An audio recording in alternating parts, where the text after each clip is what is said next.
And so that's kind of pivoting back to the subject of divorce broadly. One of the things that I've heard people say, and I don't agree with this one, and I'm interested to get your take on it, is that setting up a prenup is planning for the failure of said marriage. And in such a way that they feel that a prenup becomes a self fulfilling prophecy for divorce. And now I haven't looked at any statistics to see if people who have prenups tend to get divorced more or any of those type of things.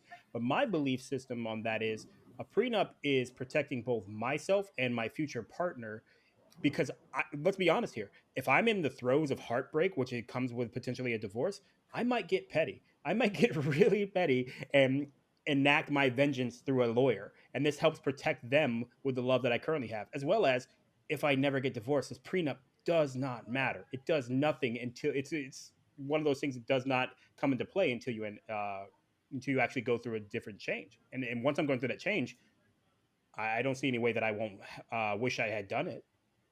Well, it's interesting. I've never heard anyone say it as well as you just said it. And I think that because most people think the other way. And so the truth of the matter is if you're sitting down and creating a prenup when you're in love and your desire is for it to be until death do we part, you're right, you're going to do something that you're going to be reasonable, Mm-hmm. and you're going to be thinking from a very fair perspective, and I can guarantee you that the majority of people are not in that particular perspective when they're facing divorce. And so, and all of the attorneys and financial planners that I work with really speak highly about the tool that is, and how it sets you up to have a less expensive, less contentious divorce if you end up in that position. And just to speak to my own mindset, for me, it tells me what kind of person that I'm potentially getting married to. Because if they have an issue with the prenup, if they have it in that, then we may not be in sync in a lot of ways. And not because I'm worried they're going to take my money. I'm not a rich guy. I'm not Jeff Bezos, who is worried about giving up $80 billion or whatever he had to give up to Mackenzie Scott, who, by the way, is doing exceptional things with that money. Shout out to Mackenzie Scott for what she's doing with that money and everything. I think she's a shining example of how to use that power, right? But we can spin off on that later if we need to. But my overall point being is that if you look at a prenup as setting something up for failure, then I think we might have different perspectives on the world at large, anyways. Because I look at it as a piece of paper that probably I'll never use, well, Well, like a living will, right?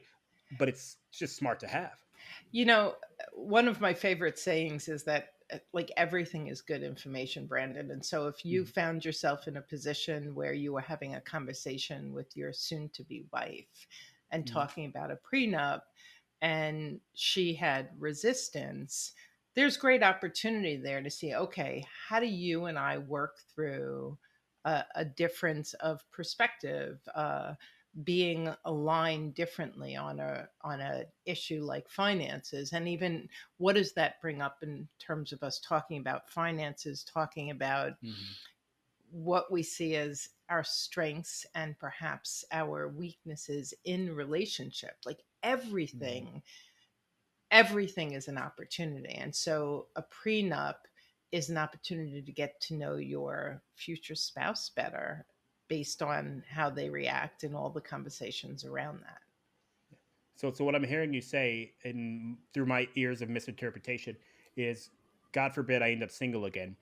I should bring up prenups on the first date, right? To Yeah. let them know where I stand, and we can jump in right on that opportunity straight out the get go. I think that's how first dates should go. We talk prenups, we talk kids, religion, taxes, all the stuff. Let's dive right in, right? Well, that might guarantee a non-second date. You might Yeah, go there if you decide you're not really interested in that person. Scare them away, certainly. That's very funny. Uh, yeah. I think what it'd be even scarier to me if I endeared them to me by doing something like that, right? Like they really, oh look, oh I've been looking for a serious relationship and now we're in it. I'm like, oh, this has backfired terribly. exactly. Exactly. Thanks for checking out Starting Nowhere. Come find us on Facebook so you can comment on this and other clips and episodes of Starting Nowhere.